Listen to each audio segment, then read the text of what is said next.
Aloha family. Today's episode is brought to you by Archon Mounts. If you go to archon.com, that's the website. I've been watching a lot of you guys on social media doing your full phase, talking on your videos, and you're shaking the entire planet like earthquake action. Well, go to archon.com, get you one of these guys. This is a legitimate mounting solution for those of you that are content creators, or if you like to do audio recordings or spaces, you put your phone on there. Keep it professional. If you go to archon.com, you'll get 25% off until the end of the year. Use my promo code. That's Hawaii. Yes, sir. That's Hawaii. For those of you that don't know how to spell Hawaii, that's right there on the screen. Go to Archon Mounts, whether you're a content creator, a professional photographer, baker, whatever it is that you do. Maybe you're a gig driver and you like to do extra side hustles on the weekend for Uber, Lyft, whatever, DoorDash. Well, go to archon.com, get your mounting solutions. Don't forget your promo code Hawaii for 25% off until the end of the year. Also, for those that don't know, on my website, my merch is up. If you just click on my website, go to merchandise, and you'll be able to get some pretty cool Hawaii swag. So it's not made in Hawaii, but it's branded with some local Hawaii flair. So thank you for listening to my funky little corny ads. But I'm excited. Today's guest, man, I met him on. It's funny I say that I met him. Today it's 2023, but I met this guy on social media. We were doing, I think it was a Spaces, and I heard him talking, and I was just intrigued. One, he's got the voice. I'm always intrigued by people that are great speakers. But then I looked into his profile, and I landed on his podcast page. And one of the things that really got my attention was, one, the title, and we'll talk about that today, but it's Searching for Political Identity. And in today's times, it's such a crazy discussion to have because it's a no-brainer. When you talk politics at the dinner table, it's the holidays. I guarantee you there's going to be some fireworks going off this holiday season if you bring up anything political. And I think we all can agree to that. Well, this gentleman, I'm glad to have him on. He is a very accomplished podcaster on multiple outlets. He's got some other surprises up his sleeve, which we'll talk about that. Ladies and gentlemen, in about 30 seconds, you're going to be able to meet, I consider my good friend now, there's a lot of connections, but you're going to be able to meet a very good friend of mine, Brian Eskow.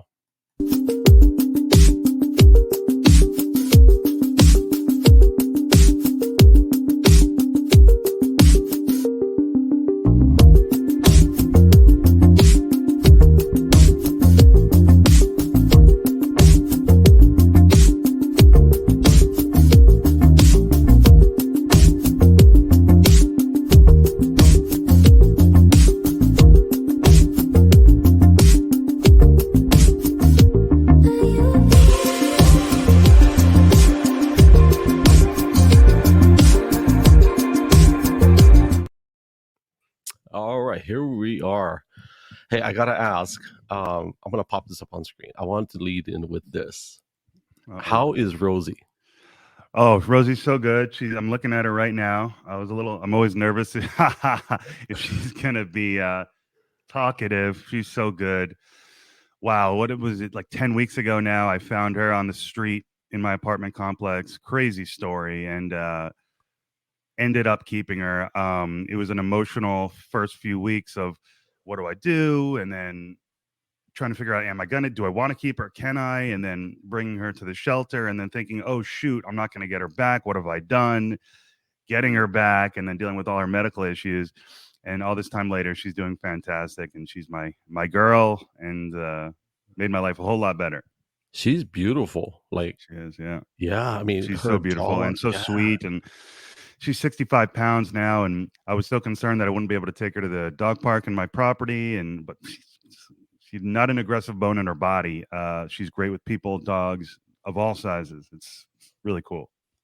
That color she's got, they call it a brindle. So when they have those, that fur, it looks like not sparkles, but it's beautiful fur. Yeah, she's got everyone says, oh, she's got nice coloring, and she does. She got these like white tips out of her feet, which you can't see in those pics, but she's so beautiful, and just dogs are just amazing. And I was ready for a dog, and then one walked into my life, and so I'm calling it storybook. People, oh, it's fate. I go, well, I'm calling it a storybook situation for sure. Well, I'm gonna show off mine since and then we'll talk about it, but here's Yeah. mine. Oh. Yeah, that's Mahina on the left and Lily on the right. Yeah. So sweet. They're actually sisters. Yeah, Mm, which is kind of weird. People don't see that, but that's I'll, amazing. I'll remove that. So I just Yeah. found that picture of your dog last night, and I was like, dude, what a beautiful dog! Like, Mhm. and then I saw that charity or that GoFundMe that Mm, you're mm. is Yeah, that stand up still for active? pits. Yeah. Yeah, I haven't checked on it in a while. Wasn't setting any world records for getting money, but that was right before. So I was thinking to myself, I'd like a dog. I'm kind of ready for a dog, but I just didn't do it yet. So I said, okay, instead of going up to the shelter and getting one right now, this was a few months ago. I said, let me start a fundraiser, and it all starts with Stand Up for Pits Foundation. I think it's Stand Up for Pits on Instagram, and that really just I came across them through a friend, and they just have heart melting. They just get you with their pit bull rescue videos. So, and then a Nice. pit bull walks into my life, so it was crazy. Yeah. Man, I tell you what, we'll get into the politics in just a sec. I just wanted to Hmm. kind of, for those that are meeting Brian for the first time, and I ain't gonna lie, I think in this generation we Google everybody, and Sure. I knew you had a law degree, correct? Hmm. Yes. And you actually got that later on in life. Hmm. Yep. You know what's Very funny? My recently. my wife, she's working on her master's degree, and she's actually studying right now, and she's a full time mom. Mm-hmm. She used to be in the hospital industry, but she didn't go to school until she was in her 40s, Mm-hmm. and she did it and Amazing. accelerated, right? And you Good for her. are you still in construction? Yes. So I went to law school. I'm 34 now. I got in when I was 28 and did the 4 year going at night part time thing while working as a construction project manager, which I still do, build apartments, all residential. So I'm in the residential construction world, multifamily. And I just felt a call. Felt a calling. I felt a little unfulfilled, and so I ended up going to law school. It was great that I got in, and seeing the part-time students, people were like, "Oh, you went to law school at night and you were working. You're such great." And I said, "You know who's great? The people who are parents that did the same thing because they had 3 jobs basically between schools." So you see some impressive people on the part-time program, and it's inspiring. And so there's no age limit on getting an education. I gotta be straight up with you, and like I give you legit props because we're walking through that right now with my wife. She's going through what you're going through Mm-hmm. or been through to juggle those things. Mm-hmm. And she homeschools our kids. Mm. So That's because real full yeah, time, I'm I sure. travel a lot. So if last year I wasn't home 6 months out of the year, and so when I'm not home, she's raising our kids. She's doing a homeschool, and then she's actually doing college from 12 to 6 in the morning Mm, because of time zones and mm, mm. just getting her work done. It's Right. all remotely, of course, Wow. but So so interesting. Yeah. I man, I, With the time zone factor, that's pretty amazing. Wow. That can't help. no, Having to go from midnight to 6 probably doesn't help the situation. I will put it back on you because that speaks volumes for anybody that has the drive to do that while they already have a job or a Mm, career. Yeah. yeah. So what It was an important thing for me to do. Thanks for saying that. And I'm so glad that I did it. I needed to do it. And so it was a really good thing for me. Yeah. I'm excited to kind of get into that. While you're talking about apartments, you know, I'm a conspiracy theorist somewhat because Mm, I like a good story, right? But exactly. I'm with I you. do, Hmm. yeah, I see the governmental or the design of how. So where we live here we're in Oregon, and we're from Hawaii, and we go back and forth quite a bit because of obligations. But I notice here in Oregon, because there's so much land compared to Hawaii, I notice people are still living in tight communities with apartment complexes, and that boggled my mind. Like, why are these people all scrunched up in condominiums and apartments when they have all this land? Mm, And we talk about how you're in construction building apartments, and I see the yeah. design where there's a workforce that is at the bottom of the hill in these apartments. The nice houses on the hill are Hmm. the people that they service. Sure. And that's just my observation of that. But Yeah, anyways, sure. go Yeah, ahead. I mean the apartment. Well, the whole thing. I mean, the cost of living, especially in San Diego, and the first thing anyone says to you is, "Why would you rent an apartment when you can get a mortgage with the same?" Well, the answer is because most people can't afford that down payment, obviously, and so it's a whole thing. And you sometimes wonder, tying it into the politics a bit, like, oh man, am I working for the bad guys? We're building apartments, we're making a generation of renters. But interestingly, the more people I talk to, the more I hear, no, the builders are the good guys. We just need more and more and more and more and more. And so if you're on the right politically, you just say more and more and more because they don't believe in how would you call it? What's that word in economics when Uh, you price fix right. something and then you Yeah. create a shortage or something like that? Yeah. They say no, just build, get the restrictions off the builders, and then homes will be more affordable. Whereas someone on the ultra left might say, no, we need to build for low income people. And so it's interesting, but more people generally seem to say, no, the builders are the good guys. So it's kind of interesting. I think about it from time to time. It's the state of the economy, I guess. Politically, so in Hawaii, everybody knows it's expensive. I think the only place more expensive in general than Hawaii is San Francisco in Mm. terms of a housing market. I think San Francisco, last I checked, is a 1.4 million median price for a home in the city. Whereas in Honolulu, it's pretty close. But as Mm. the whole state is concerned, if you want to buy a house in Hawaii, the median price of a home is $1 million. Hmm. That's the whole state. Um, and that's crazy. But Yep. anyways, getting back to the whole political side of it, the governor of Hawaii, Josh Green, I'm going to blast his name out there. We actually protested in front of his house a few years ago before he got elected during the pandemic. He made a statement that we have a housing shortage in Hawaii. And the truth is that there's not a housing shortage because there's a lot of homes out in Hawaii. There's millions of homes in or places to live in Hawaii. The problem is these places are not occupied. So a lot of these homes are people that don't even live in Hawaii. Hmm. So it's not technically a housing shortage. So they're Hmm. designing these affordable housing programs. I have big problems with that because now you're saying that the locals are going to live here while the people that have the wealth and money can buy all the land that you technically should have, Hmm. should be accessible to you. Hmm. And of course, they're creating all these governmental programs to make it easier for the local community to live in these Hmm. affordable housing Hmm. programs. And that bothers me, right? As a native Hawaiian, I'm part native Hawaiian, and to see that happen on a governmental aspect of they're getting their hands into how people live by creating these communities. Hey, this is where you go. Hmm. And Mm. but anyways, real quick, so you're in San Diego, right? Yep. And San Diego, how big is San Diego in terms of population? Oh gosh, I should know that. I don't know. I want to say like maybe 8 million people. I have to look that up real quick. That's a lot of people. Let me see. How many people live in San Diego? Let me answer that.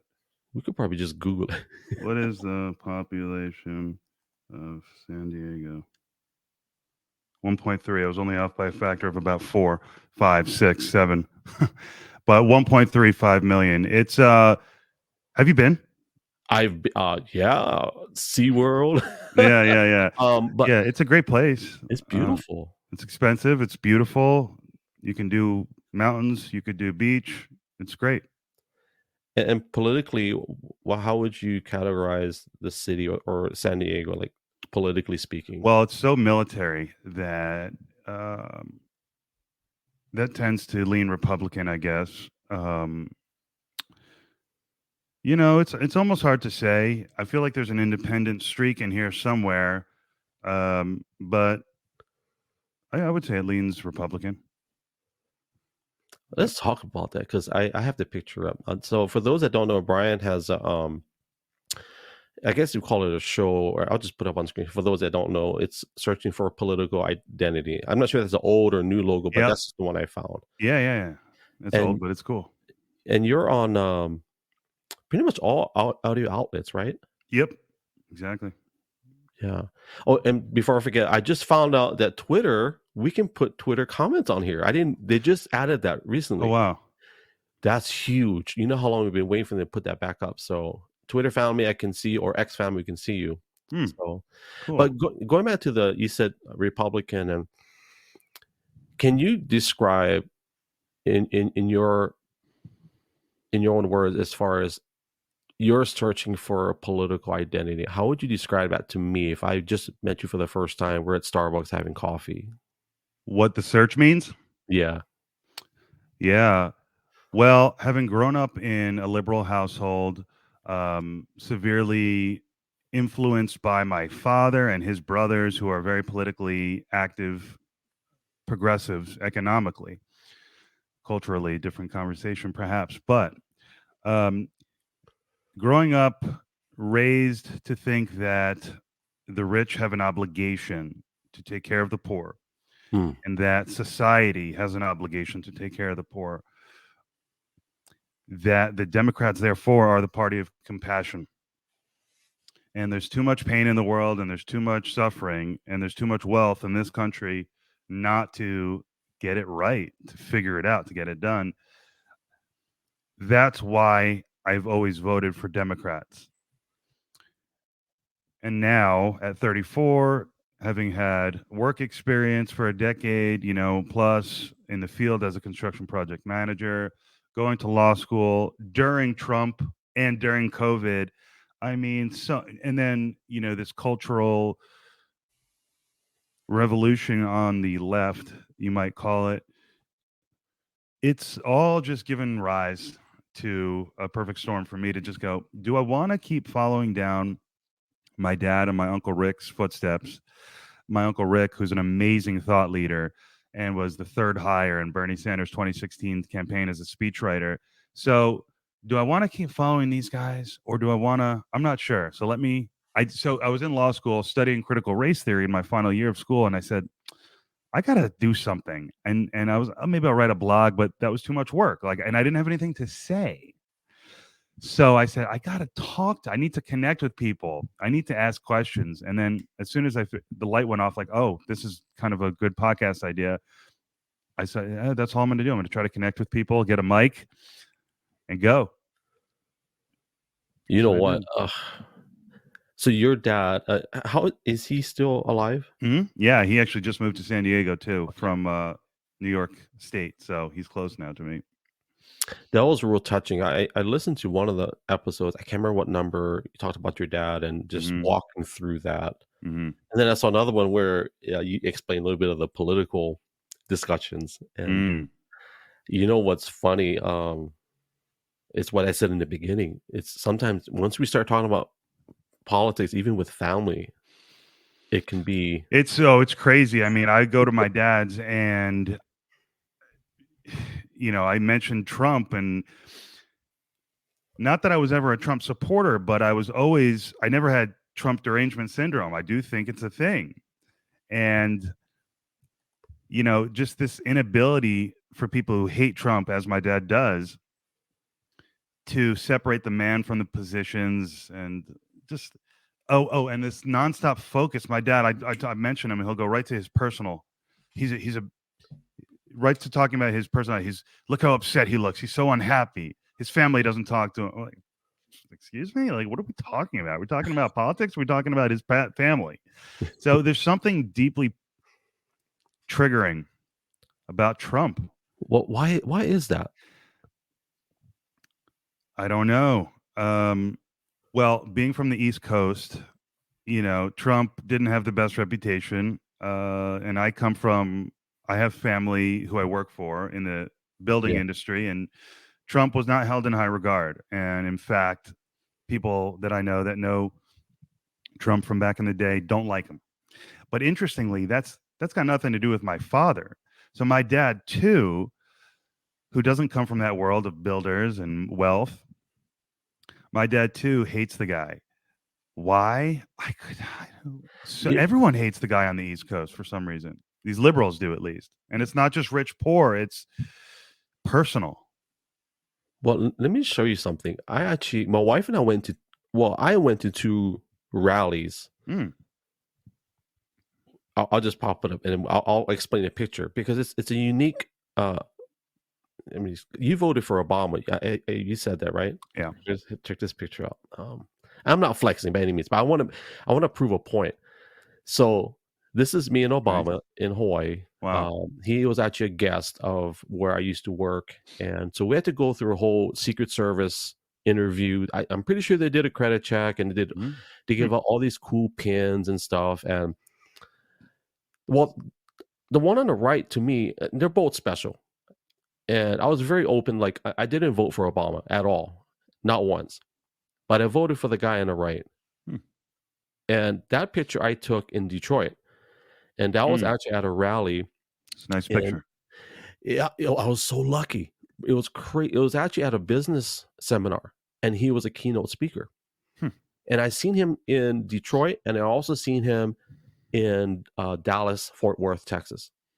And this is way before he even talked about running for office. And I would tell you this, that he was loved. Like, it was crazy. Like, the room erupted when he came up. He had of course, he was obviously very vain, whatever, his own theme music. He comes out, walks slow. He has a helicopter that landed on the building. From the helicopter to the... He had it dialed in the whole time. Yeah, he had, and he gets into his limo from the helipad to the limo to the building. It was a production. Exactly. Yeah. And nobody hated him like how they hate him now. It's unbelievable how. And I will say this: his verbiage back then was much more complicated than it is today. And I mean, like, he used big words. Like, and I joke about it. If you contrast Obama and Trump, they both speak very differently. Trump has like 7 or 8 words. It's going to be great. Right. It's going to be like the world has never seen. Yeah. A great politician. Yeah.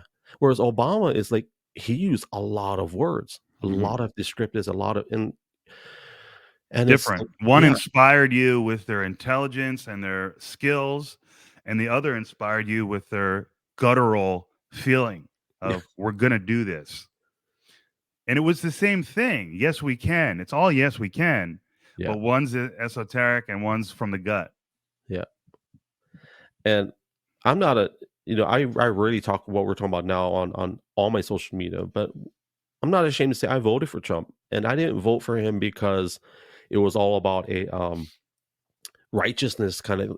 He wasn't obviously the cleanest candidate, but what else did we have in terms of we look at the integrity aspect of it. But for me and my wife, our personal decision was, we prayed about it, and we said, God, is this who you want us to vote for? And we prayed for, and Ted Cruz would have been our next. And there's some things about Ted Cruz that I didn't like in the area of money. There's something about the money that he got. I didn't like what I saw. And we talked about Trump, and it's like, it makes sense that somebody that doesn't technically need money to run for office, it kind of makes sense that he can't be bribed per se. At least that's what we thought. But it really, it's concerning to me that there's so much hatred for a man that they're going to do whatever it takes to get him out of office, or not from getting back into office. And that's very concerning. I think we got Brian on a frozen, so I'm going to remove him for a second because he's been staring at me. There he is. Yeah, I can't. I've been blank for about. I didn't hear anything. He said about 2 minutes. I got okay. 2 minutes. So, what did you say about Trump and?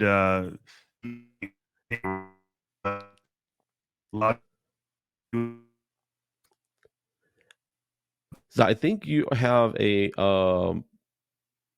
buggy upload speed, and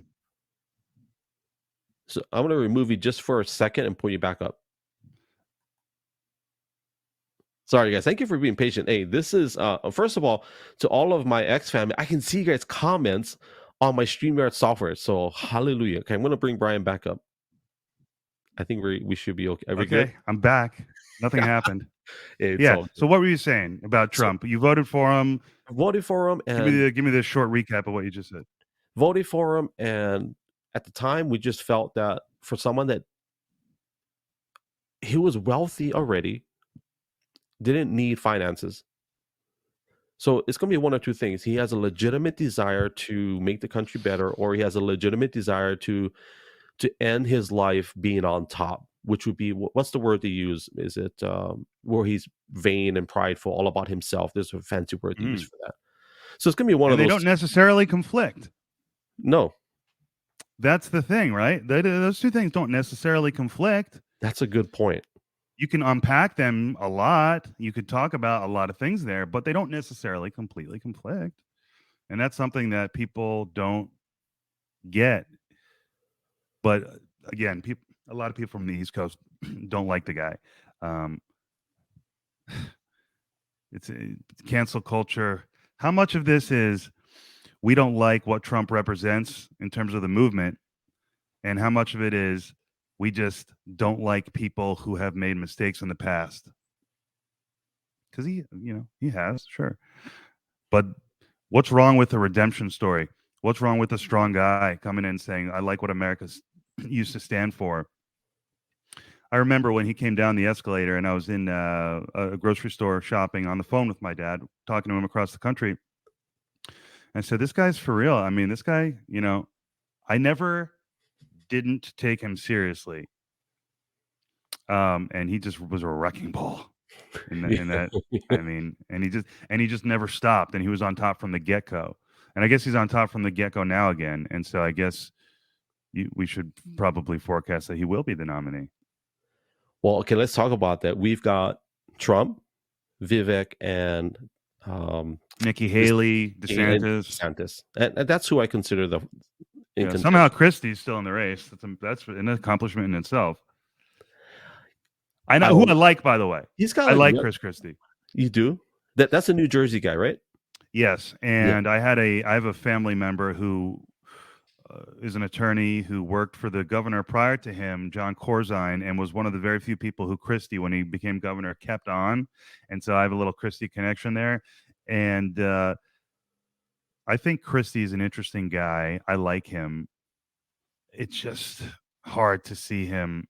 I respect the hell out of what he did in this race. I think he did the only thing he could do, and it ain't over yet.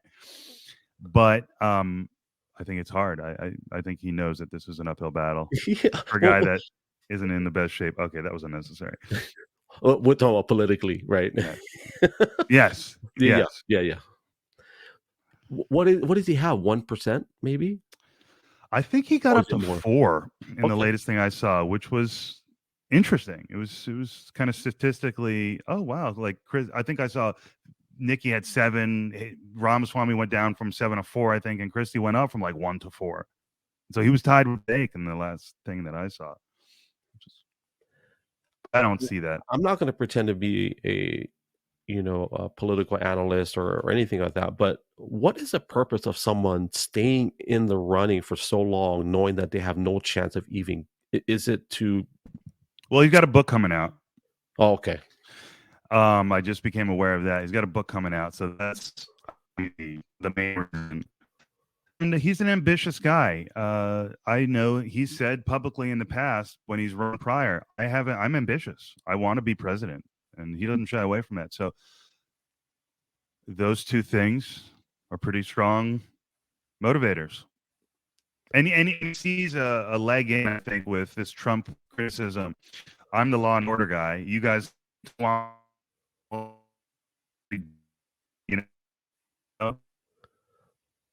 Well, he definitely talks a good game for sure. And I'll be honest, I don't know his. We're gonna remove him. Hold on, we're removing him. I love every time he freezes, he's got a very unique pose. So while we're let his connection reset, just to talk about Christie, he's got a very good game. He talks tough, and we'll see. For those of you that are watching, we're gonna give Brian a chance to reset connection. Thank you to all of my ex-family. I see you guys' comments for the first time, and I'm very. Okay, here we go. I think we got him back on. There we go. How's your connection? You good? Okay, he's we got him as a what do they call those NFTs? So I'm gonna let him.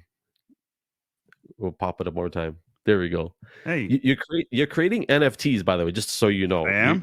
Yeah, How's that? Someone needs to tell me what's that's about and where's my cut. yeah, yeah. Um, Here's what I wanted to ask you. If you were to tell me political categories, we talk about political identity, right? Hmm. How many categories are there? If I'm a voter, technically, I can vote what Republican, Hmm. Democrat, or an independent. Hmm. So if what bothers me, Brian, is that if I don't vote Democrat, I'm already categorized as something. I feel like I will already be labeled as a MAGA Republican just because I didn't Hmm. vote Democrat. That's how I Well, you're a feel. bad person, Yeah. and I that's that reality of that indictment, that social indictment, is definitely. I feel that as well, and I don't like that. All my best friends, most of my friends are Republicans, and I love them and I know them. And so I don't buy that logic. And that's the logic that is applied in the media largely. And that is one of the reasons I started this thing, because I wanted to push back and explore that, like why. And that was so interesting in the critical race theory classes. Without going too deep into it, it's like you're learning this concept, critical race theory, that society is um, not objective. It's it's actually not neutral, right? It's actually built for whites. That's what they say. And to make it fair, we need to rebuild it, knock it down and rebuild it, obviously, to something that is equitable. That makes sense if you believe the premise. And that's the fight now. Whereas, have you noticed that Vivek says, have you ever heard him say, when we won the civil rights movement, we got bored and we needed things to fight about. And that's so what's interesting to me is the critical race theorists would say the civil rights movement actually was a bad thing, because that civil rights movement created this false narrative, this false pretense of a race neutral society. And the critical race theory proponents will say every person who thinks about the country in a race neutral way, in a colorblind way, is ignoring the reality of the disproportionate impacts that people of color suffer. And so we have to redesign, and conservatives, Republicans are going, wait a minute, what do you mean? Like, we've had equality under the law for how many years now? And everything that is not cool in a particular community is that community's responsibility to clean up. And the government, really has no role in it. That's kind of the difference. And there's so many interesting breakdowns. Like, just kind of throw this out there. There's the traditionalist, which I found myself identifying as within the critical race theory analysis.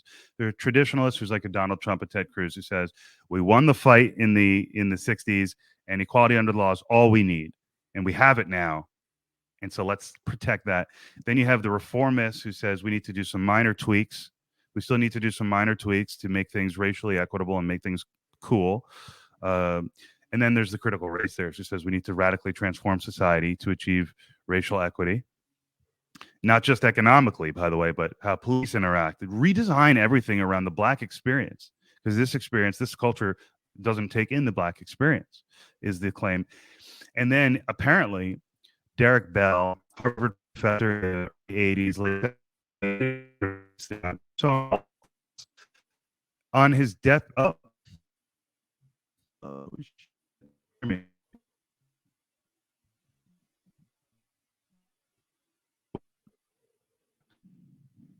don't know if you want to boot me out again real quick. Can you hear me, bro? Let me bounce you down and bring you right back up. For those that don't know, Brian is on Mint Mobile, who was recently purchased by that fancy Deadpool actor. So we apologize. Don't do Mint Mobile, family. So I'm just kidding. Ryan Reynolds, you bastard. Ryan Reynolds. We're making art here. Yeah.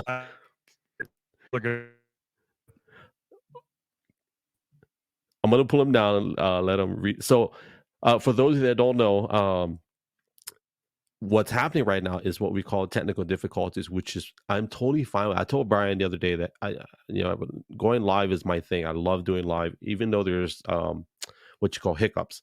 All this means, family, is that because me and Brian are in the same time zone, there's going to be a time where we're going to have to do this organically. Sit down somewhere, rent out a cafe, and just do this organic. While he's resetting his connection, I want to just give a real quick. This is perfect because I can promote my sponsor. So this episode is brought to you by W Energy Drinks. They are one of my new found sponsors. For those of you that are looking for an energy drink replacement, will look no further than W Energy Drinks. If you go to w.gg, I'm going to share a personal stat with you. W.gg. If you go to that website, GLO 808, that's GLO 808, you can get 10% off the entire order. I stopped drinking Red Bulls 3 weeks now, and all I do is a serving of W.gg. My new flavor is Palm Blom, and I just ordered Dub Sludge. So if that kind of sounds cool to you, go check out the website and get your order of W Energy Drinks. So, all right, he is back, and I just fired Ryan Reynolds. You did. So, the creator of critical race theory, Derek Bell, on his deathbed, so I've been told, said critical race theory failed. And it failed because a critical mass of white people, mainstream society, needed to adopt it in order for it to take hold. And they didn't. They rejected it. And so he proposed a new thing, which is going to sound very controversial. It's going to sound like a return to segregation, but it isn't. But it's called limited separation. This is what I get from the professor. And limited separation is the idea that the best thing that we can do for the Black community is to provide their own structures and their own space for them. Firehouses, hospitals, schools, the whole nine, banks, the whole thing. And it's not that non-Blacks couldn't participate in those communities. It's that once there is a 51% threshold where it must be at least 51% Black. And the idea is, so let's magnify the success of HBCUs and take that kind of to a concept for a whole society. And, my reaction to all of this was, well, shit, I'm Jewish, and I understand like there's a strong, tight-knit Jewish community. I'm not very Jewish, but I know that. And Jewish people have helped themselves. And maybe there's something to learn in the Black community from the Jewish community about that. And so if we're talking about coming together as a sub-community, okay. But I can't say that I found those ideas to be something that I would want to actually see happen. So it's very controversial. I got to ask about that. So, and we'll stay on critical race here, but here's the questions that I've got. So I'm born and raised from Hawaii, multicultural. My dad is Filipino, my mom's Hawaiian Chinese. The problem I have with any type of critical race theory or any type of categorization, I'm making up my own words. So in Hawaii, we don't use the word Asian. Growing up, I didn't use the word Asian. And the reason is, what in the heck is Asian? Mm-hmm. You're talking about the entire continent of Asia? Right. Well, you've got, I think, 30 different nations represented in an entire continent that we call Asia. In Hawaii, growing up, we would say, I'm Hawaiian, Chinese, Filipino. I identify with that. That didn't separate me or segregate me. Racism in Hawaii does not exist like how it does in the mainland. And the reason is, you're in a tiny little rock in the middle of the ocean. If I don't like you because you're quote unquote white and we get into a fight, where are you going to go? Mm-hmm. You have no. So we figured out a way to make it work. It's interesting. Yeah. And I get it. Like, I think Hawaii is one of the only places where we can technically persecute white people. We figured out a way to do it. But in all reality, the racism doesn't exist the same way in Hawaii as it does in other places, because we figured out a way to work together. A lot of it is because we're multicultural. So the problem I have with any type of progression in trying to make this differences work, at least in what I call the lower 48, is, well, what is white? If you say whites, like, why is it that we can say the whites and the blacks? What am I? Mm-hmm. Am I the yellows? Am I the browns? Right. What am I? Right. And so what I'm seeing is that we are putting people in a very definitive box, and that's where you're going to stay. It's exactly. And even as a grade schooler, I remember checking boxes for some form, and Yeah. it was like, what am I? And this ties into so for me, it's like with my Jewish identity, with my political identity, with my, who am I? And when the government has you check all these boxes for long enough, you start to identify by race, whatever that means. And it's not very good, actually, I don't think. And the further categorization with these classes, and then in the political landscape, if you don't accept and recognize that, then you're a bad person. If you're a Republican, you say, no, I don't like this identity politics thing. And that's why Vivek is so attractive to me, because he hits us on the head talking about, let's stop talking about identity politics, for goodness sake, and just talk about policy positions. Well, I got to ask, is there a Jewish box? No. So the last form I filled out is there's Hawaiian or Pacific Islander, there's African American, there's Mexican Latino, and then there's white. Oh, they're not saying Caucasian anymore. Ooh, well, white or Caucasian, yeah. Right. So saving ink. But I agree with what is it Vivek or Vivek? How do I say it? I think it's Vivek. Vivek, like cake. My opinion, he intrigues me. He is like so talented. He's that stick of dynamite that you drill in the hole of the mountain, and he's the guy. That, you know what Andrew Yang described? Andrew Yang is a pretty good political commentator. I caught him commenting on Vivek, and he described him as an athlete who's very quick on his feet, and that's an interesting way to look at him too. He's explosive, he's prepared, and he's quick on his feet. And I like your analogy. You could shove him in a mountain and blow it up. My concern is, does that put him, and you can comment on this, but does that put him in the same category as RFK Jr. and Donald Trump in terms of the threat level to the establishment? To the establishment. Plural. Oh, yeah. The establishment. Establishments. Absolutely. Right? Absolutely. So you remember, I know Tucker Carlson for sure, and Joe Rogan with RFK Jr., they approached that subject of the extreme measures that the establishment may take to keep you from getting into office. I think Tucker's the only one that mentioned the word assassination. And I think Trump kind of let it slide off. He didn't really address it, from my opinion. My concern with people like Vivek, I can't say his name, but is he putting himself in that category? I don't think he has that level of I don't think he's going to get that same type of if RFK Jr. or Trump are in close position to get in the office, I can see potentially an assassination attempt or something to scare them out of moving forward. I don't know if Vivek has that. I don't know. It's a scary thought. It's not one that I have been giving as much thought to as others, but it's possible. And you'd be kind of naive to think that it isn't, and you certainly hope that it isn't. I mean, that would be right. That would be the wrong way to go about things. But it makes me think about the Democratic Party shoveling over Bernie and saying, no, Hillary's going to be our candidate.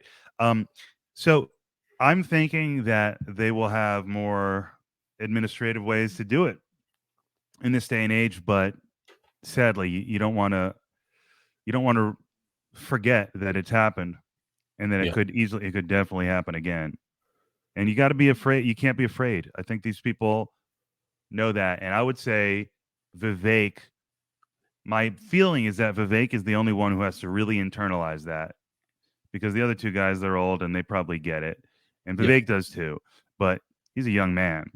And that would be just the thought of that is like sending a chill down my spine. It's just so wrong. So, yeah. So hopefully that doesn't happen. I don't know why people are talking about it, especially because Trump was already in office once. But with Vivek, he wants to completely dismantle the administrative state, which is not a conspiracy theory term. There is something called the administrative state. And, the listeners, everyone knows this. It's just Vivek, because he's so well versed in the law, he can explain it. Hey, there's three branches of government, but we have in the Constitution, but in reality, we have a fourth, and they're unaccountable, they're unelected. That's why they call it the deep state. And it's okay to talk about that. And but it's all very interesting when you think about how our government works, and in a what impact technology might have on that these days, comparing it to like a superpower, like a rising superpower like China, the difference in government. It's all part of my search, the identity politics, what's the best way to organize a society. And you have a guy like Vivek who's saying, no, not the centralization, unaccountable force, bureaucracy. That's not helping anyone. And so the Democrats, I don't even think that's necessarily a left or right issue. Mm-hmm.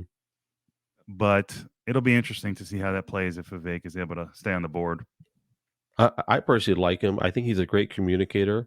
Mm-hmm. I guess the questions I would have is who would have his back if he gets into office? Will he be able to actually get things done? Well, he's running on this whole platform of I know what I can do by myself as president, and so I'm gonna tell you what I can do. He says I'm gonna fire. Have you heard him say I'm gonna fire at least half, maybe he was up 75% of all federal employees? And his thing is they lied to Trump. Trump wanted to do something like that, but he was misled. Until you cannot do such firings, it's unconstitutional. But whereas Vivek says, no, I know the trick. We just got to have some neutral criteria. So if your Social Security ends with an odd number and you work for the federal government, you're gone on day one. That's what he's saying. Mass layoffs, he said, are constitutional, and that's what he says he's going to do. So he's talking about reducing the size of the federal government. And for a guy like me who grew up in a house that says the Democrats are the compassionate party and more government is good because it's going to redistribute the wealth from the rich to the poor, and there's a moral obligation to do that.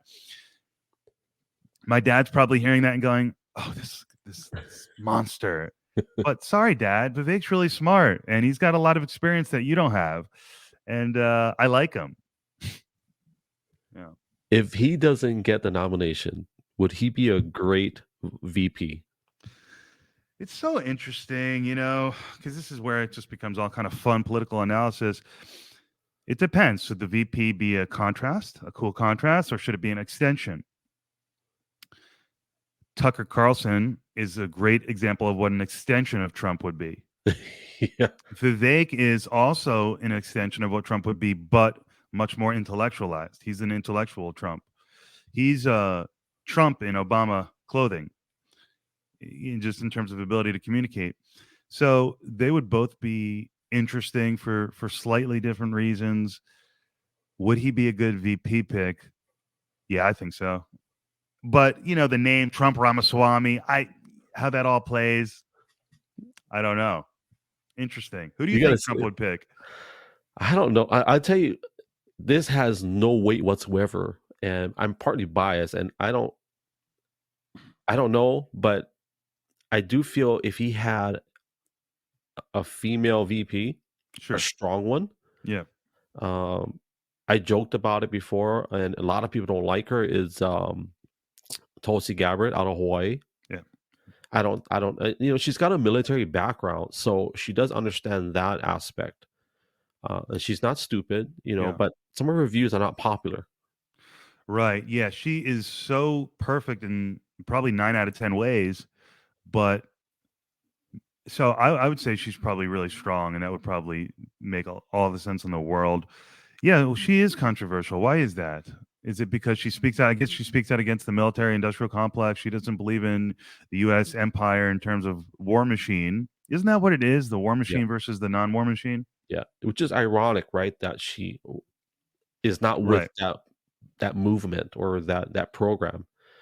And one of the craziest discussions she ever had was, I think, on Joe Rogan's show, where she's very open about why are we spending all this money, all these wars. And to me, it goes to that mindset that, like, I got 4 kids. I would never take on 4 or 5 more kids in my home, and I can't even take care of the 4 that I've got. That's insane to me that anybody would do that as a parent. Right. And that's just my personal, like, now on a governmental level, I did a post on Twitter and I got a lot of heat in my DMs about it, but I posted financials because on the whitehouse.gov you can post or you can research how much money that they give out. And I forget how much it was. It was upwards of 60 to 75 billion extra that they gave to Zelensky. And this is at the same time that Maui caught on fire.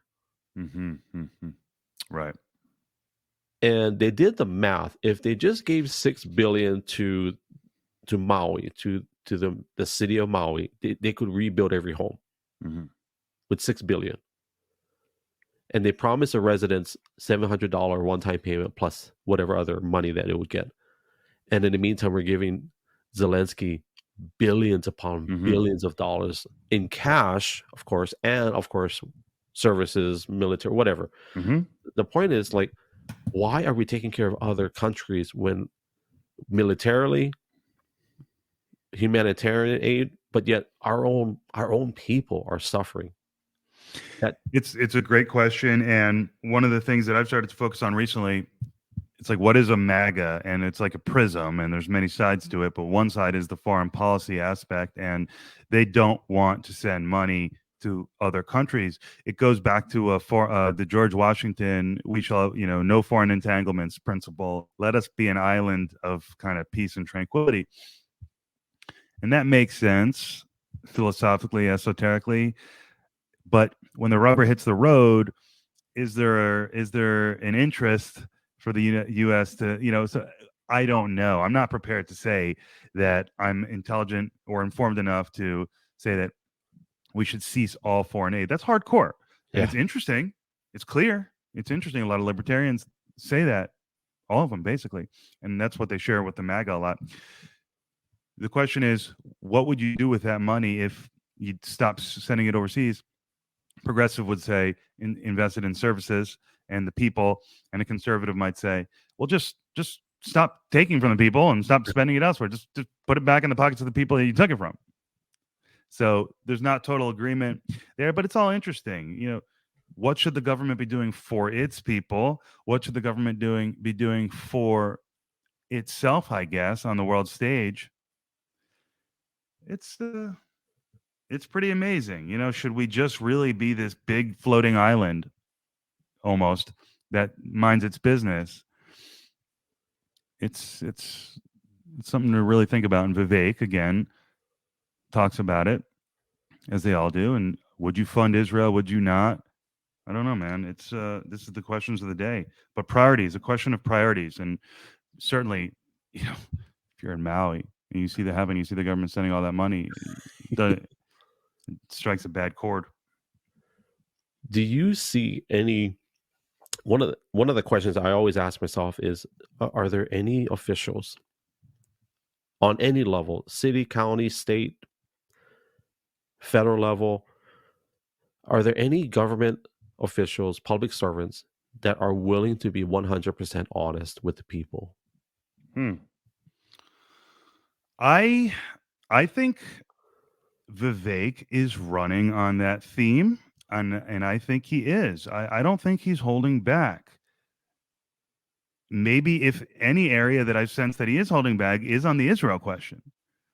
He was on Dave Smith's Part of the Problem podcast recently, and they said, I used to think the third rail of politics was talking about identity politics or anti-racism against whites or reverse racism or something, but no, it's actually Israel.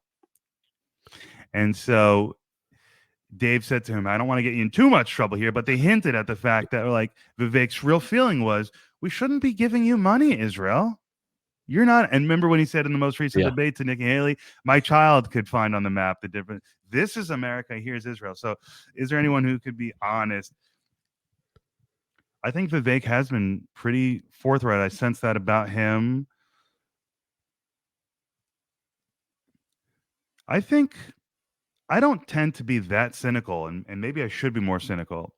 But when I see a guy like DeSantis, I think he's being straight up. Maybe he's not as clear as Vivek sometimes, but I don't think he's lying to me about whatever he believes. Maybe Mhm. he's ambiguous. That's part of his platform in terms of foreign policy, but I don't know. I know Jared Paulus is a guy who recently, whose name was floated to me, governor of Colorado, Yeah. Jew, gay Jewish guy, libertarian-minded Democrat, and someone who I respect a lot recently said his name. Not that he would necessarily be honest, but that he would probably be well suited to be our next president. But As so my wife and I were, we've been fortunate to start a church in Hawaii 5 or 6 years ago. One of the things, and we're talking about leadership, not necessarily just being a manager of things, but there are things that we have in private discussion with our leadership team that are very crucial and important, and sometimes very hard subjects to discuss. And there's a line between being truthful and speaking life over someone. So, for example, and I'm going to get into the church realm for a second, but if God shows me something or puts something on my heart about someone in the church, and maybe it's something that, and without getting all mystical or weird for people that are not in this church realm, or if God shows me something about someone, 9 times out of 10, I'm not going to go on a microphone and say, "Hey, Brian, I notice you have a porn problem. You got to repent and give your heart to Jesus." No, 9 times out of 10, it's I, to pray for them, and to so there are things that in the leadership aspect, just because we see them or we discuss them, that doesn't mean we take it in front of the body. And I mm-hmm, wonder, in the government official, presidential, like in any government official space, that battle for them to are they willing to bring to the forefront? And I know there are some politicians that have been open, Tulsi Gabbard being one of them, talked about things that happen in private that you guys should know about. One of the things was all these classified documents that we've been hearing about. What do they call those? Like all those things that the CIA has been holding back for all these years, and only mm-hmm, now they're being released. mm-hmm, When in reality, it's our right as taxpayers, as citizens, to know all these things. mm-hmm, But then there are some things that I think the public should not have privilege to, mm-hmm. if it can be threatening. Let's say we have soldiers in them. I think Trump did this a few times where they asked him questions, "What's your plan for this war?" And Trump was like, "Why would I tell you? Why would I give you the Sure, details? We're sure. live or whatever." Right? Yeah, no, that's the thing. I mean, you can't have any organization being 100% free flow, open source, see it all alive. Although I guess that is the libertarian ideal. And so that's why I haven't gone full libertarian yet, is because like I do think there's a role for a central body to have what would you call it? Autonomy, some Right. degree of autonomy and secrecy. So yeah, Trump is not a libertarian. Trump is a nationalist. And so he's all for a strong state. And so that's the split on the right. But people support him anyway because he's so culturally, so strong culturally on the culture issues. But Tulsi, yeah. So what did oh yeah? So Tulsi's all into the Snowden stuff and the. Yeah. Are you thinking about you? I started thinking about UAPs when you started to mention that. But this idea that there is something secret that we don't know, and that how deep does a rabbit hole go? Because it's at least a foot deep. How far does it go though? And that feeds into the whole thing. What don't we know? What are we being lied to about? It's a tough balance to have because, like we said, you can't have it all out in the open, but you can't have this vast unknown world that the average American citizen who's paying for all this stuff doesn't know about it. So that's a hard line to walk. I do know we've got a lot of cleanup to do, right? As a nation, there's a lot of, and we're not just talking about governmentally, but even as you and I, even as just, I would just say men, Mm-hmm. there's a lot of things that, and I did a post the other day on X, and where I said that our nation has an epidemic of men not living their life generationally, Hmm. and it puts the responsibility on us. I'll say men and women, but I use the word men. And for me, I'm taking responsibility first and foremost to make sure my family is good. I think Floyd Mayweather Jr. was questioned years ago because they said that, oh, you support Trump. Because I don't care who the president is. Mhm. I don't care if it's a Republican or a Democrat. I'm going to make my millions. And he is. Mhm. He says they don't control the outcome of my life. I do. Yeah. And I respect that. And I think we've gotten so identified with a candidate for the outcome of our life. Mhm. And I think Yeah. that's a problem for me. Yeah. So I have this mentor. I mentioned to him before we went on air, in the fitness industry, podcast guy. And this is where I learned the idea that you got to pick yourself up. And he's a lifestyle fitness trainer. He's like, dude, no one's coming to save you. Yeah, That whole that's talk good. that every man needs to hear.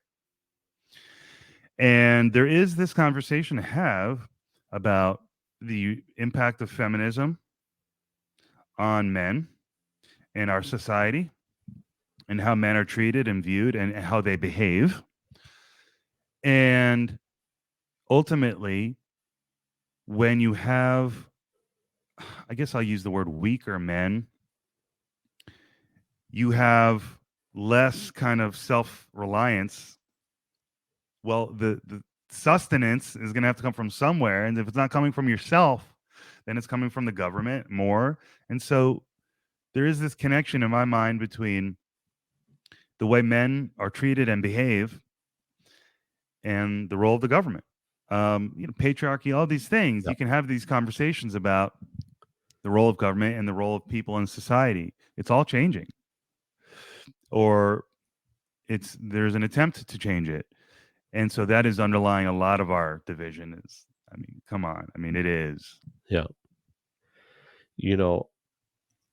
I did a podcast with the CEO of 5 and 7 Tactical Solutions in Hawaii, and he's a cop for 20 years. He started his own company, which basically trains law enforcement. It teaches self-defense, both with weapons, military style, but also unarmed self-defense. And there was a video that I saw where this girl, 11-year-old girl, was almost kidnapped at a Costco in Hawaii.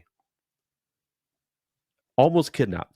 I saw the video, and then we were talking in this podcast, and then he said, let me tell you a story. He says, remember that girl that was on the news? And I said, yeah. He goes, that was my daughter. Mm. And I was like, what? It was a crazy story. I'll share the link with you, but it was just crazy to think that in Hawaii, first of all, in paradise, at a Costco parking lot. But in that episode, he talked about now he's going to make sure he trains his daughter the art of self-defense in the third row of a van, because he never taught third row. He always taught in the front, because usually it's for the wife, the mother, how to use the seatbelts, the seats, use it as weapons, all those things. But he made a statement right after that. He says that even though we have a good law enforcement structure, and wherever you may be, he says it is your duty as an American to be able to protect yourself and your family. It's your duty. It's your job to be able to do that. Yeah. And that put the responsibility on not just a man, but a parent or whoever. If there's an old lady in the middle of the street and someone's punching the daylights out of her, it's kind of our duty to go over there and protect her. Right. And that puts the accountability and responsibility back on us. And I get it. We need a good candidate, but I think we're so polarized into thinking that if we just get Trump, or if we just get Biden back in office, and we make sure I can't go there, but let's just say I'm going to say it's elder abuse to put him back in office, period. If he was my grandpa, oh my God, I'll be so upset. Right. But, we put so much into a candidate that our lives will be better, which leadership standpoint, I agree to some degree, but we have to take responsibility at home. That's my well, and that is one of the big divides between, and people, maybe this isn't true, but this is how I feel at the time, that yeah, the family unit, the personal responsibility, because Right. individualism and personal responsibility and the family unit are kind of like the same thing, right? Because um, as opposed to let me get it from school or let me get it from some other source. And yes, I do agree that the more you keep the tools for success local to the individual, the more effective society will be. I think that's hard to argue with. So that's my backbone of viewing all this stuff. And so Trump, Biden, really, it's about anyone but Trump. So it's back in. That's the bottom line. I don't have this fear that our country is going to go to hell. I never did. That's when I told my dad when he came down the escalator. I was in the grocery store. I go, you know, this he's just going to shake things up verbally, but it's all about do we have it within ourselves to fix problems, or do we need some overbearing force to tell us how to live and what to do? That's good. Yeah. Well, I do believe oh my gosh, you got to say it for Like me. cake. Vivek. Vivek. Yep. I Vivek. practiced it. I do like him. I hope, whether he gets elected or not, that he does shake up what we've got, because on both sides, that it broke my heart to see like Mitch McConnell sitting there frozen. Mm-hmm. Yeah. I know he's stroked out. That's just my opinion. Like that's a straight up stroke action. Like just sitting there staring, and like I'm not confessing that over him, but that's just what it looks like. It's crazy that we have guys like that in government. We need a shakeup in Yeah. DC. Yeah. Yeah. People talk about term limits, age limits. The reason I like Vivek is because he can articulate all those things, and he can really set the table for us to talk about it as a nation. Is it time? He says, I don't want to act like I'm a Vivek surrogate, but he's really good. And his thing is, I think we're going to need all three of the following things, people. We're going to need an outsider, you're going to need a CEO, and you're going to need a young person.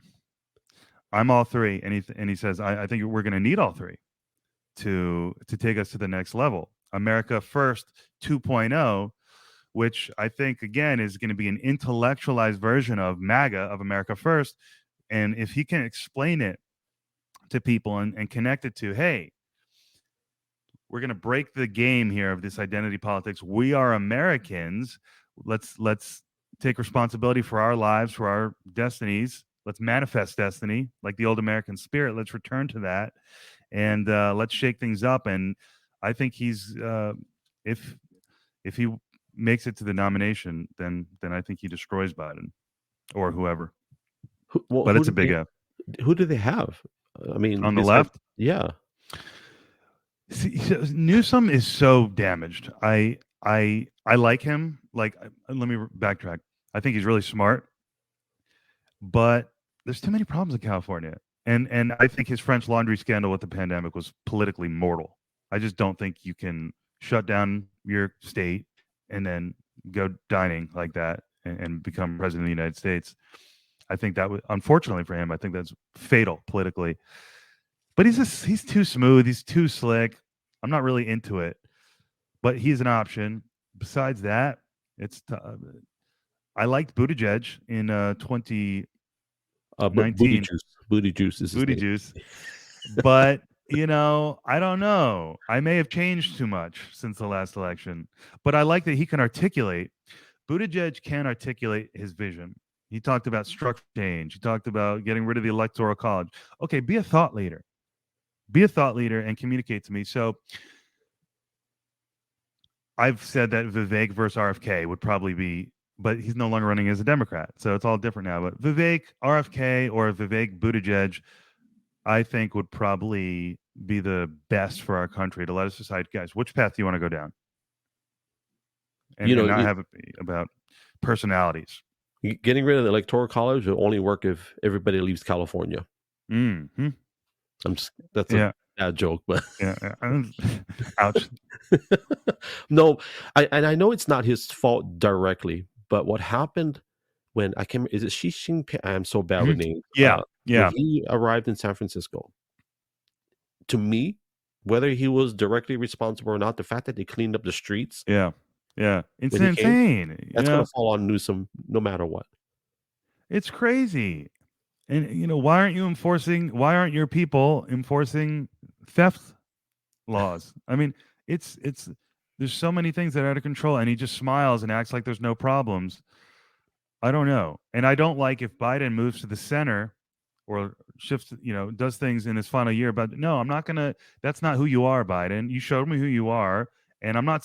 I'm just saying I don't trust someone who does something in the year before they run for an election. And with Newsom, it's like, dude, you're trying to chart out your political career here. I don't know how you can think that you're going to run on it based on your record. He has to lie about his record. He has to. Well, my wife and I, we definitely, even though we don't talk about it on social media a lot, we're not political, but we're very concerned about having a healthy government. Mm-hmm. The politics side of it all, to me, that's all persuasion. And I'm all for a healthy government, one that's not heavy, obviously top heavy. If Vivek gets in, obviously that's going to be a huge win for the budget if he does actually do what he says, especially those positions that he's talking about, because that's one of the singular, I think, quickest ways to. I mean, all that money that's being paid for government workers, that's a lot of money. Mm-hmm. Mm-hmm.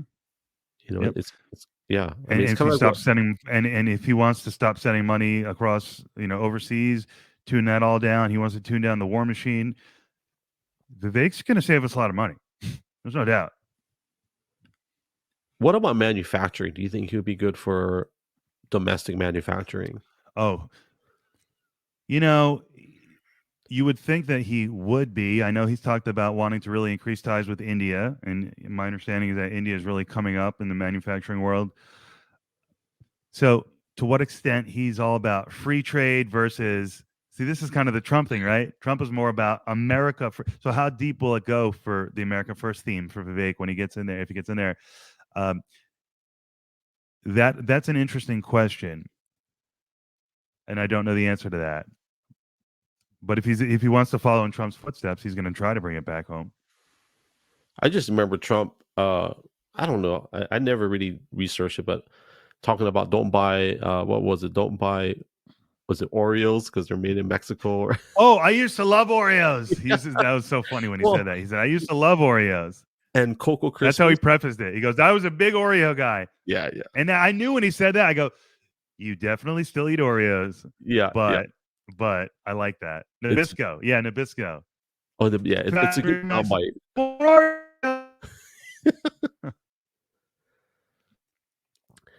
Let me we got the another NFT set up. I'm gonna pull him down, pull him back up. If you guys are enjoying this conversation, do me a favor. Make sure you follow Brian Eskow. He is at Brian Eskow on social media platforms. For sure, X. He's also got a Instagram profile and also a podcast on Apple Podcasts, I believe it's called, also on Spotify as well. And I'm enjoying this. I know we're going to have to land the plane soon, but if you are enjoying this, make sure you repost it. Make sure you follow him on social media outlets. While he's jumping in here, I'm going to share a picture for those of you that don't know him. So this is Brian. Where is he? The tallest guy in the picture. This is his graduation at the University of San Diego. Brother man was in construction as like I forget the job title, but I think construction manager. But he went to college and got his law degree while working full time, going to school night. I got to give a ton of respect for that. And the reason why I'm excited is because when we have these discussions, he does have an authority on what we're talking about. He does have not just the education, but he has a passion to share his heart. And in his, I guess the word is his quest for political identity. I got to respect that. And I actually think we agree on a lot more things than I thought we would, which is pretty cool. So we're going to bring him back up on here. And connection good. How you doing?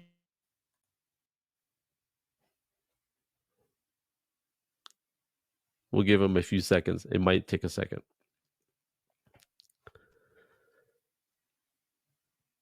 I'm sorry about my I'm sorry about all these technical No, you're difficulties. good. All that means is that we definitely have to meet up and do this organic for sure. I'm going to pull him down one more time, give him a chance. And now I'll show another slide. For those that jumped in late, for those that don't know, Brian has a podcast. This is the title of it. It is Searching for Political Identity. You find him on X, formerly known as Twitter, but also on Spotify and Apple Podcasts as well. And I've definitely been enjoying a lot of his episodes. He does not discriminate on age. I'll tell you that. He's got guys that are in the early 20s and guys that are obviously more seasoned. If I'm not mistaken, he also interviewed what's his name? I call him the QAnon guy. You know, the guy with the horns, the famous guy. Let's see if he's ready. I think he's staring at us. So we'll give him another.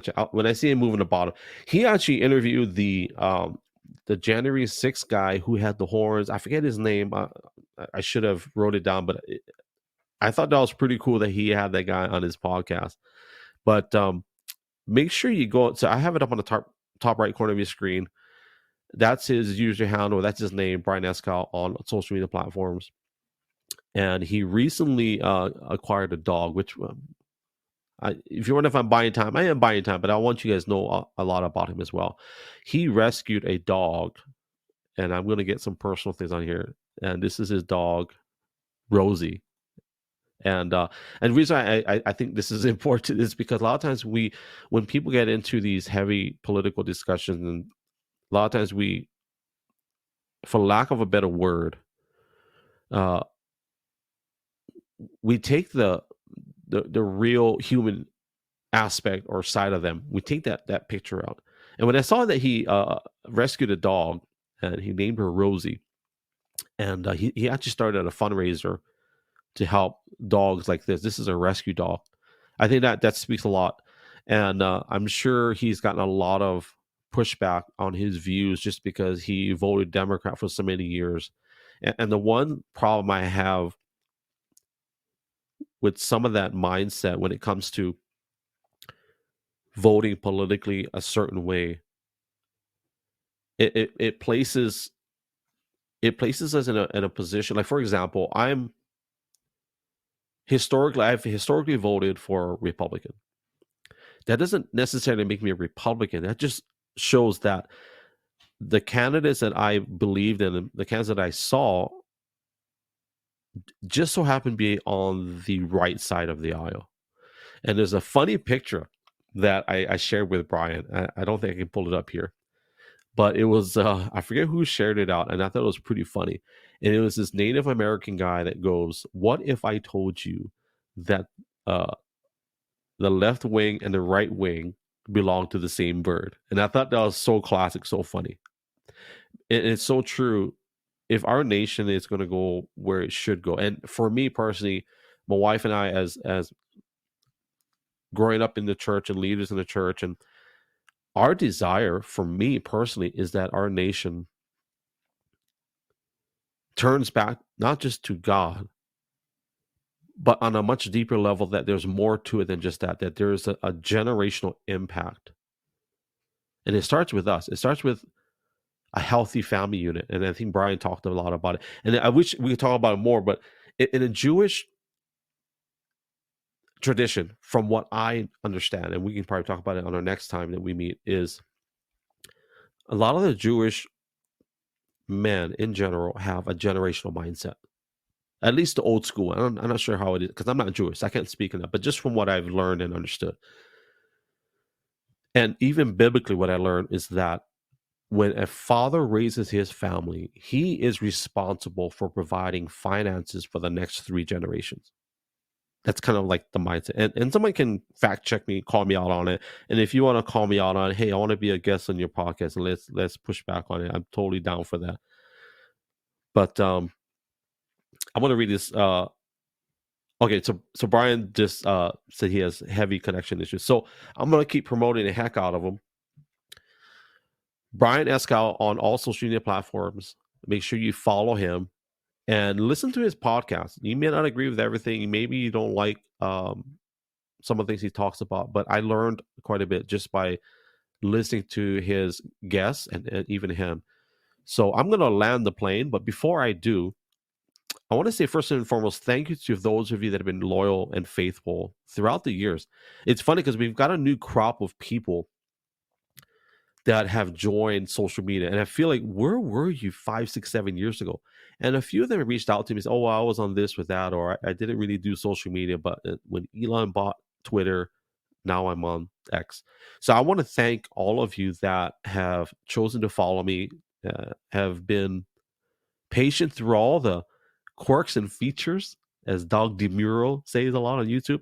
Thanks for hanging out through all the quirks and features. Thank you to all of those of you that have supported, you bought merchandise from me, from my website, whatever you did. For those that bought the little tripod, whatever, I appreciate that. That helps us justify to keep doing these podcasts. And I'm really excited for Brian. I'm gonna post this. Where is it? I'm gonna post a picture up. So just as a visual reminder, look that up. Searching for political identity. I'm very grateful to have had him today. We're obviously going to do this again. And we didn't get to do rapid fire, which is what I like to do, which we'll do it at another time. For those that don't know, when it's time to end the broadcast, or if my guest has to leave early, I say, give me the code. The code word is rapid fire. So we shoot 10 questions. There's no speculation. We just ask a question. Boom, boom, boom, boom, boom. So I got that from Larry King live. If anybody ever heard of Larry King, I got that from him because he will do that a lot, and I appreciate that. So all right, I'm gonna end it. What did I say? Once again, this podcast has been brought to you by Archon Mount, archon.com. So for those of you that need mounting solutions, go to archon.com. Be sure to put in Hawaii at checkout for, I think it's 25% off to the end of the year, and get your tripod, family.